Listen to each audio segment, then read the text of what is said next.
Kishore Mahbubani is a distinguished fellow at the Asia Research Institute within the National University of Singapore. He also served as Singapore's ambassador to the United Nations and as president of the United Nations Security Council. I asked him what was achieved by Nancy Pelosi's visit to Taiwan.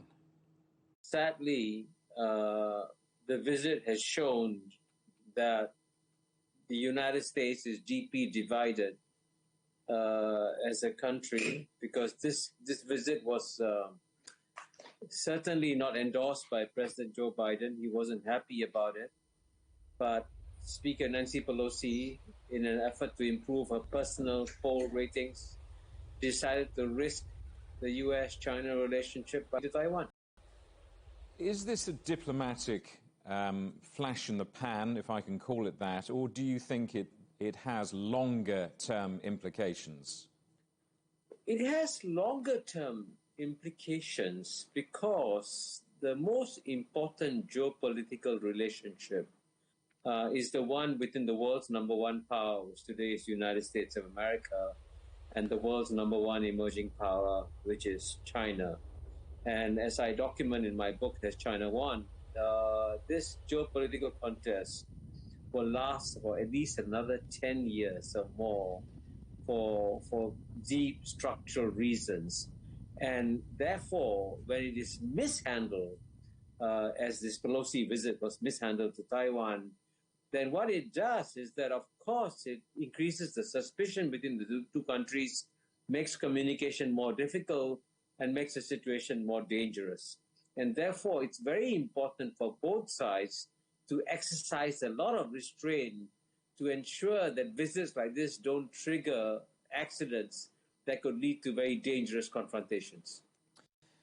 As a diplomat, then, let me ask you, where is the road to resetting this relationship, if that is possible?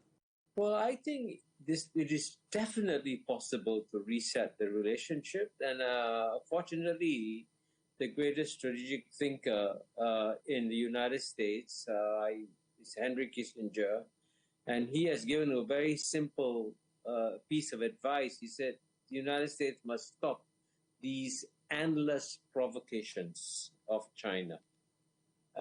That's a word that he used. So, in fact, I cite him in my book, Has China Won Too, as saying that the fundamental problem that the United States has in its relationship with China is that it hasn't worked out a comprehensive long-term strategy to manage this return of China.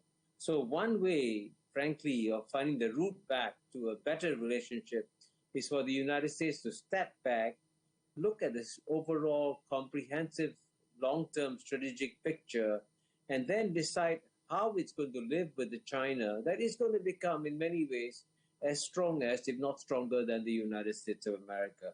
So the first step to take in any difficult exercise is to engage in deep reflection. What of the possible face-to-face summit between the President of China and the President of the United States?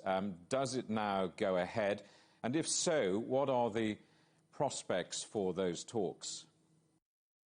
It is very unlikely, given the difficult relationship between United States and China, for President Joe Biden and President Xi Jinping to have a physical face-to-face bilateral meeting in a bilateral visit.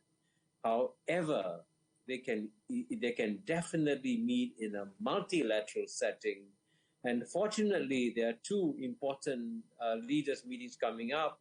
There's an APEC leaders meeting coming up in Thailand, and there's a G20 leaders meeting coming up in Bali, Indonesia. At one of these two places, I hope that President Joe Biden and President Xi Jinping will find an opportunity to talk to each other. And because fortunately, these two men know each other very well. They have had many meetings before they both assumed their respective presidencies.